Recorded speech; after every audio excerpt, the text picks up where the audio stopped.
Iran's so-called dancing missile is creating serious problems for both the United States and Israel, and the situation is getting worse, much worse. This missile, known as the Sejil 2, is not just another ballistic weapon. It represents a shift, a new kind of threat that modern defense systems are struggling to handle. And like you can see, this missile doesn't behave like a normal one. It doesn't follow a straight path. It doesn't stay predictable. Instead, it changes direction mid-air, not randomly, but deliberately. It climbs high into the atmosphere, and during re-entry, it begins to maneuver. Small shifts, controlled movement, enough to confuse tracking systems and make interception far more difficult. That's why it's being called the dancing missile. It uses solid fuel, meaning it can be launched within minutes from mobile platforms with very little warning. It can carry a warhead of up to 1,000 kilograms and travel up to 2,500 kilometers. And while no system is truly impossible to stop, this one is designed to make interception harder, slower, and more expensive. So what exactly is this technology? And more importantly, why is it being used right now? Because this isn't just about one missile. It's about how warfare itself is changing. The Sejil missile is not entirely new. Iran began developing it decades ago, with early tests reported in the late 2000s. For years, it remained mostly in the background, shown in military exercises, referenced in statements, but never used in active conflict. That has now changed, and that change matters. The Sejil is a medium-range ballistic missile with an estimated range of around 2,000 kilometers. That puts a large portion of West Asia within reach. Cities, military bases, infrastructure, all within a radius that makes it strategically significant. But range alone does not define a modern weapon. What defines it is how it behaves. And the Sejil behaves very differently from older missile systems. One of its most important features is its solid fuel propulsion. Older missiles often rely on liquid fuel, which requires time to load before launch. That process creates a window, a moment where satellites or reconnaissance systems can detect preparation and respond. Solid fuel removes that window. The missile can be stored fully fueled, it can be moved, hidden, deployed, and then launched with minimal warning. That alone makes it more survivable. But survivability is only one part of the equation. The real shift comes in the final phase of its flight. To understand why the Sejil is so difficult to stop, you need to understand how missile defense systems actually work. At their core, these systems rely on physics and prediction. When a missile is launched, radar systems detect it. This is not a normal ballistic missile. Most missiles follow a predictable arc: launch, travel, and fall toward a fixed target. But this one behaves differently. It uses something called a maneuverable re-entry vehicle. As it comes down at hypersonic speeds, it doesn't follow a straight path. It changes direction mid-air. That's why experts call it the dancing missile. Modern defense systems rely on prediction. They calculate where a missile will land and destroy it before impact. But what happens when the target keeps moving? The calculation fails. Interceptors miss. And suddenly, one missile requires multiple attempts to stop. This drains defenses fast. And there's another advantage. This missile uses solid fuel. That means faster launch, no visible preparation, mobile deployment. It can strike before defenses are even ready. This war is no longer just about land or power. It's becoming a testing ground. Across the battlefield, new technologies are being used in real time. Advanced missiles, attack drones, AI-assisted targeting. These are not future weapons anymore. They're being used right now. And whatever works here will shape the wars of tomorrow. There's a deeper issue. Defense is expensive. Each interceptor can cost millions. But if one incoming missile forces multiple interceptions, the system becomes unsustainable. This changes everything. Offense becomes cheaper. Defense becomes harder. And that imbalance is dangerous. This conflict isn't staying local. Its effects are spreading across the world. Trade routes are under pressure. Energy markets are reacting. Global security is shifting. This is no longer just a war. It's a signal that the future of warfare has already begun. The dancing missile is not just a weapon. It's a warning. Warfare is evolving fast. And the real question is, are we ready for what comes next?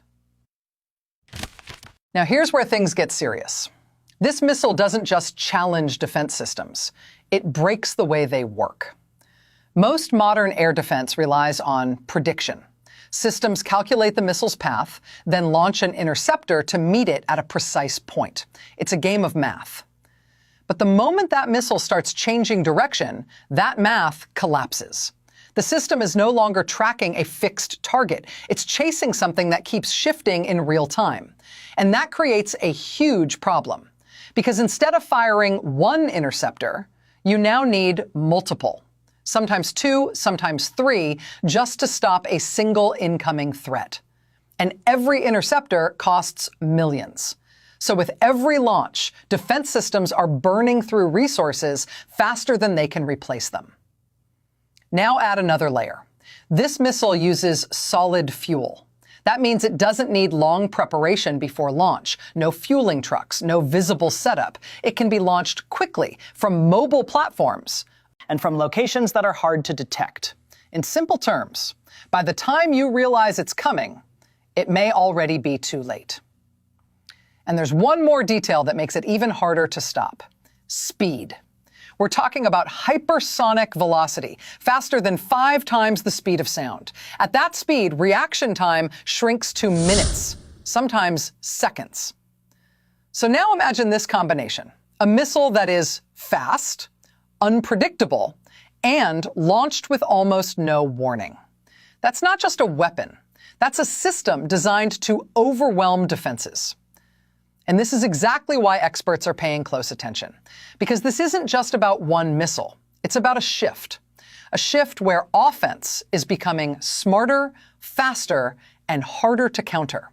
And if this trend continues, the balance between attack and defense could change completely. But this story isn't just about one missile.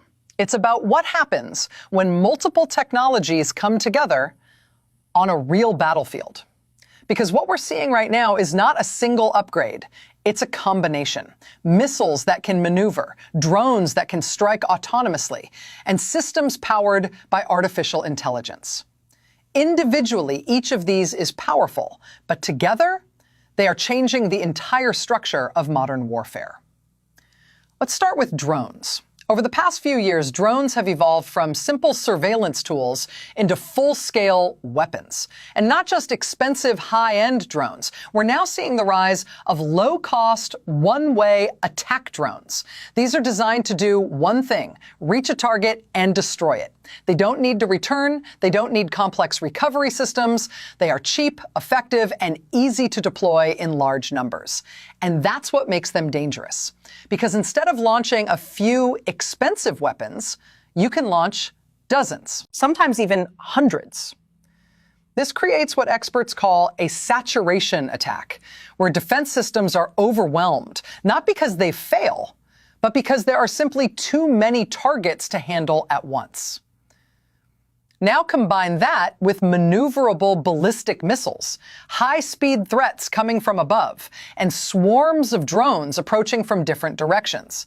Suddenly, the battlefield becomes multi-layered and much harder to defend. Air defense systems have to make split-second decisions. Which threat do you intercept first? The fast-moving missile that could hit in minutes, or the incoming drones that are closing in from multiple angles? Every decision carries risk. Every second matters. And this is where artificial intelligence enters the picture. Modern militaries are increasingly using AI-assisted targeting systems. These systems can process massive amounts of data in real time.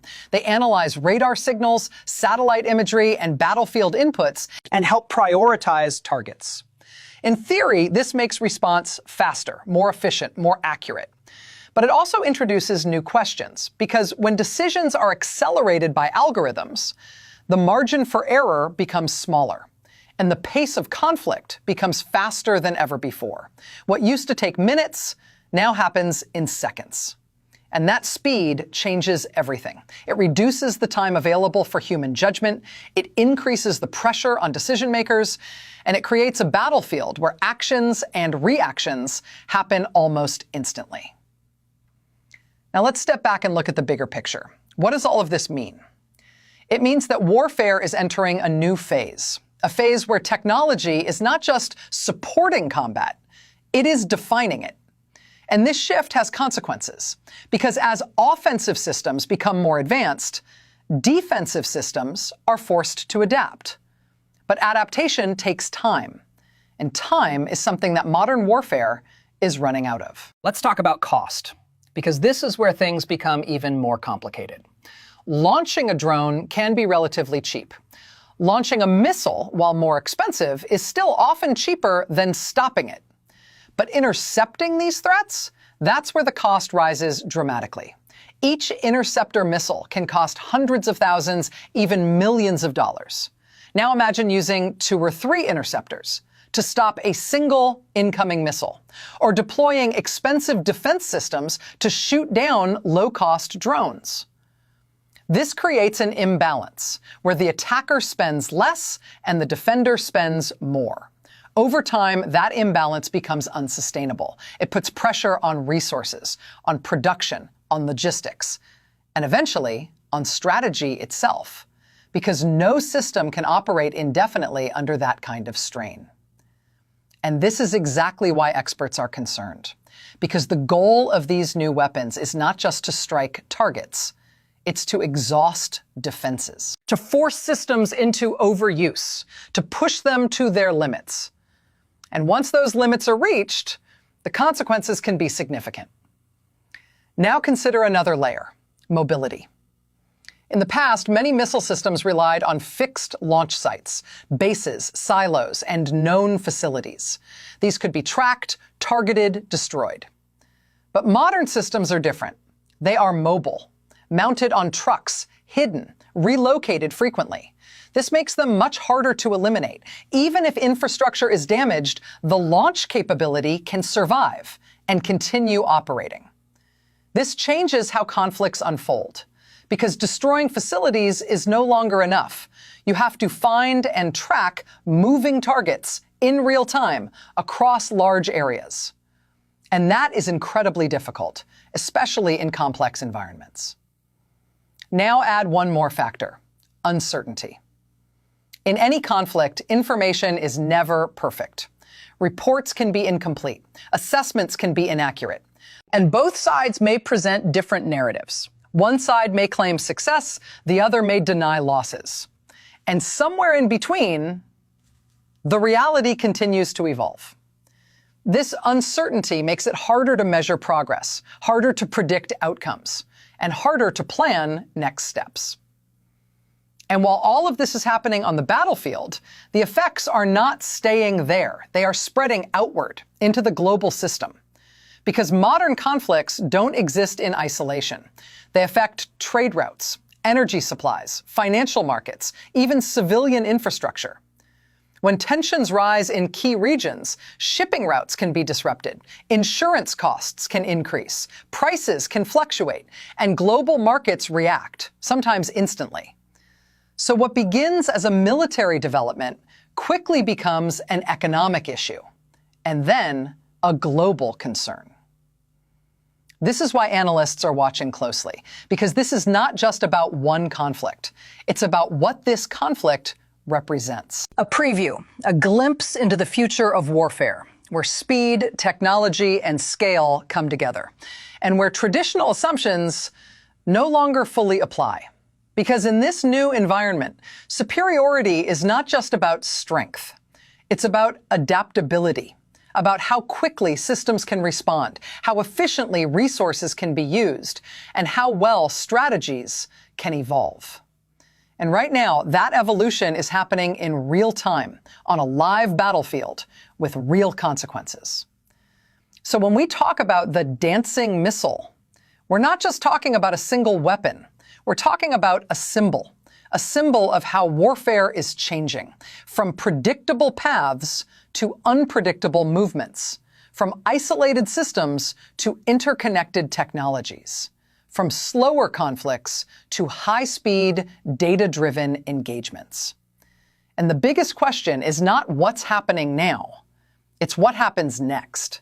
Because once these technologies prove effective, they don't stay in one place. They spread. They get improved, they get replicated, and they become part of future conflicts. That's how military evolution works, step by step, conflict by conflict, innovation by innovation. So what we are witnessing may not just be a moment. It may be the beginning of a shift toward a new kind of warfare, one that is faster, more complex, and far less predictable than anything before it.